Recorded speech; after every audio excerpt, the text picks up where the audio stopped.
एक और अहम खबर दें, सरकारी हज स्कीम के तहत आखिरी तारीख 22 दिसंबर को सिर्फ 4 रोज रह गए हैं। सरकारी स्कीम की मतलूबा 89,000 हज दरख्वास्तों में से 29,000 ताहाल कम है, जिसकी वजह से कुरानदाजी की नौबत ही नहीं आई और कुछ हज कोटा सरेंडर किए जाने का इम्कान है। मजीद बताने के लिए डेप्टी ब्यूरो चीफ बोल न्यूज़ इस्लामाबाद अली शेर लाइन पर मौजूद हैं। मजीद तफसीलात उनसे जानते हैं। जी अली शेर, बताइए। दरखास्तें जिनकी डेडलाइन एक्सटेंड करके 10 रोज तक बढ़ाई गई थी 22 दिसंबर तक, ताहाल जो है आज दरखास्तें 59,000 जो है वो तकरीबन आई हैं और 99,000 यानी 89,000 जो है वो चाहिए। 4 रोज बाकी रह गए और 29,000 दरखास्तें ताहाल जो है वो बकाया है।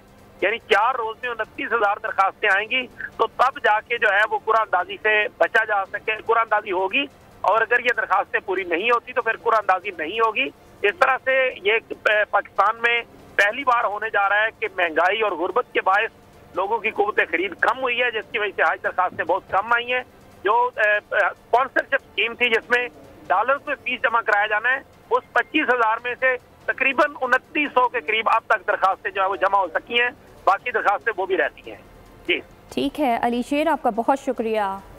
आपको बता रहे हैं सरकारी हज स्कीम के तहत आखिरी तारीख है और 22 दिसंबर को सिर्फ 4 रोज रह गए हैं। सरकारी स्कीम की मतलूबा 89,000 हज दरख्वास्तों में से 29,000 ताहाल कम है, जिसकी वजह से कुरानदाजी की नौबत ही नहीं आई है और कुछ हज कोटा सरेंडर किए जाने का इम्कान है।